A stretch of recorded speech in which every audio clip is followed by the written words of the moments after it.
Have you ever felt the weight of a single sentence? How it can ignite a future or quietly bury a dream? Not someday, not in some distant mystical realm, but here in this very breath, where every word you release presses into reality like fingerprints sinking into soft clay. When you speak, something listens. When you declare, something rearranges.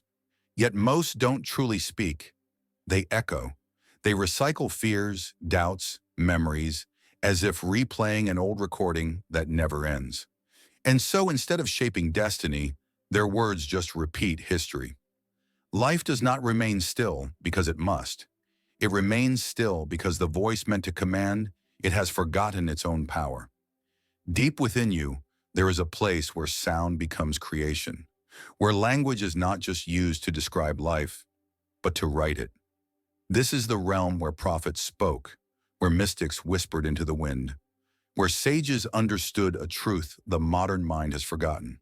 To speak rightly is not to beg. It is not to plead or hope. It is to align, to bring forth, to declare. In that space, the tongue becomes a wand. Silence itself bends its ear like a servant, waiting for a command clear enough to obey. And that clarity only comes when you understand this simple truth. Speaking is not hoping, it is delivering. So the question is not whether your words have power. They do. The real question is, are you speaking as one who knows or one who only wishes? Because there is a difference. And that difference is the thin line between a life that responds to you and a life that resists you. Once you begin to speak with true authority, not a fragile, surface confidence, but an embodied knowing, something extraordinary happens. Delay dissolves, resistance fades. What once seemed far away begins to move toward you. Creation doesn't begin out there. It begins inside you, inside your voice, inside your being. What you speak repeatedly, you inevitably become. And the more often you speak from a place of certainty, the faster your body starts to follow the voice. Your biology is listening. It doesn't question, is this true out in the world? It only asks, is this true in you? When you speak as if it is done, again and again, something miraculous begins to unfold. Your nervous system reorganizes itself around the truth you declare. The language of certainty rewires the subconscious. The body begins to move in rhythm with the voice. You stop trying to convince yourself. You start to calibrate yourself, like water carving stone, not through force, but through quiet persistence. Your voice carves reality through every repetition. Speak with clarity. Speak with conviction. Speak with the finality of something already finished. And over time, the line between saying and becoming begins to vanish. The mind likes to think it is in charge, but it is the body that makes belief real. And the body only trusts what it hears enough to remember. Once your speech becomes consistent, not only when you talk to others, but in the quiet conversations you have with yourself, the body begins to act as if what you're saying has already happened. That's the moment when speech turns into embodiment. Think of the way a child learns to walk, the way they learn to ride a bicycle. At first it's awkward, then with practice, it becomes smooth. And one day, without effort, it becomes unconscious. Your words work the same way. They teach your body what to believe, until that belief becomes your life. The same is true for the words you speak. At first, speaking with power and clarity might feel unfamiliar, like wearing someone else's voice, like a costume that doesn't quite fit. But stay with it. Keep speaking. Speak deliberately. Speak often. Speak as though your very cells already know how to respond, because in time they will. When the body finally joins the mind in certainty, manifestation stops feeling like effort. It becomes automatic. This is where so many falter. They speak a truth once or twice, and when the heavens don't split open instantly, they return to old patterns. The hesitant phrases, the language of doubt, the whispers of fear, the quiet, heavy vocabulary of waiting. But transformation does not arrive for the one who only dips a cautious toe into the waters of creation. It arrives for the one who immerses fully, the one who repeats the truth until it becomes cellular. The one who keeps speaking until the body stops questioning and starts executing. Repetition, emotion, belief. This is the formula. Not saying it once, but saying it until no other reality feels more natural to your being. When speech becomes second nature, creation becomes second nature. You don't just hope you'll succeed, you carry the resonance of success in your voice. You don't just whisper, "I am healed." You walk as one who already is. And in that shift, the gap between desire and reality collapses. Once you speak this way, and you do it consistently enough for the body to recognize it as truth, it is done. Not in some distant, untouchable future, but here, now in the very frequency you're standing in. And when the body begins to echo the words you speak, something deeper stirs. A hidden layer of truth emerges. That every single word you utter is a mirror, reflecting what you quietly assume to be true. Listen closely to the way people speak, not their polished speeches, not the words they choose for performance, but the casual phrases they toss into the air, the ones they don't even notice themselves saying. Because in those phrases, you'll hear the story they believe about their life. I'm not lucky. Nothing ever works out for me. People like me don't win. These aren't just passing comments. They are confessions of identity. Every sentence carries an assumption, and those assumptions, when repeated, harden into facts. Not because they are objectively true, but because speech gives them form. This is where the law of assumption actually lives. Not in mystical chance, not in forced, empty positivity, but in the everyday language you spill without thinking. Every time you say something, you are showing the world and yourself what you truly expect from life. Your tone tells the universe whether you're speaking from lack or from fullness. When you say, "I always bounce back," that isn't just comfort, it is a decree. It carries the assumption that life supports you. But if you say, "I can't catch a break," the assumption beneath those words is that life works against you. Your words are the loudest clues.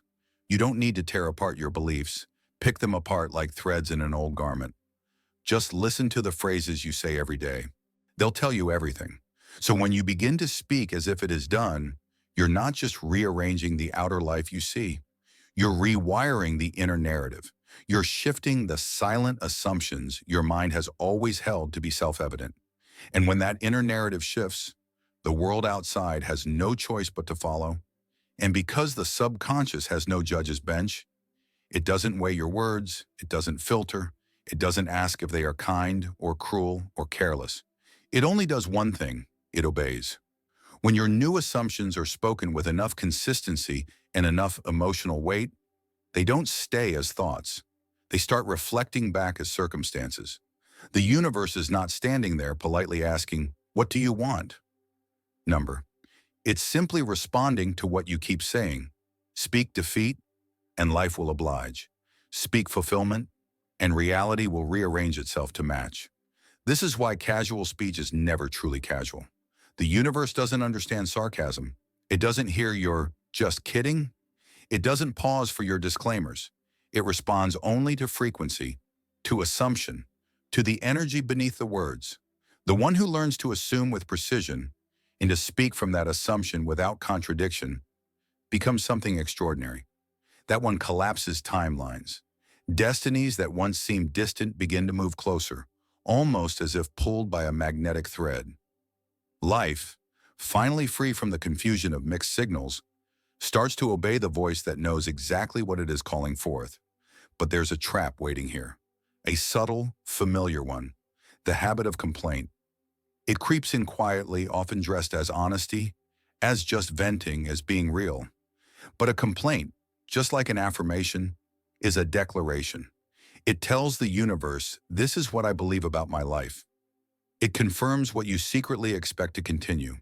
If words truly shape your world, then complaints are not harmless background noise. They are creative commands spoken in the language of lack. And when you speak them again and again, you unknowingly bind yourself to the very reality you ache to escape. A complaint is not neutral. It is a spell of reinforcement. Every time you say, "Nothing ever works out for me," you are not just expressing frustration, you are writing an instruction to your subconscious. Keep creating this. Keep making this true. Even when your heart longs for something new, your voice keeps pledging allegiance to the old. And because the body remembers what you speak, complaint becomes a ritual of stagnation, a quiet ceremony that keeps you standing in the very place you've been trying to leave. When you finally stop feeding your future with the residue of complaint, something extraordinary begins to reveal itself. A deeper truth comes into view. Sound is not just communication, it is creation. Ancient civilizations knew this. They didn't just believe it, they lived by it.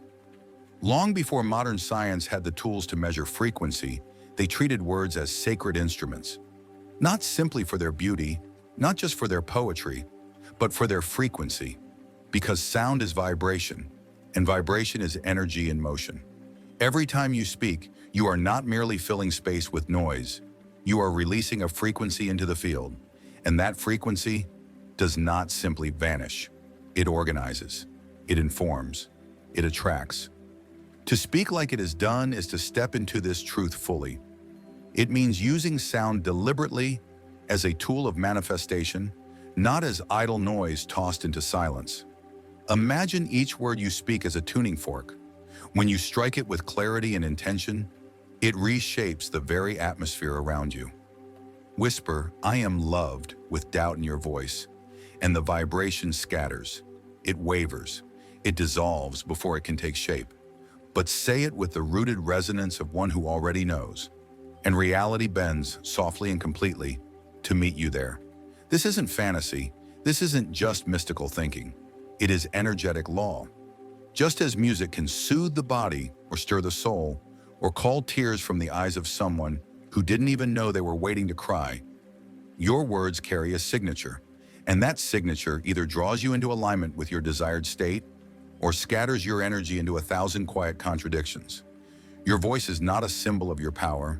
It is your power, in motion, in action, alive in every breath you speak.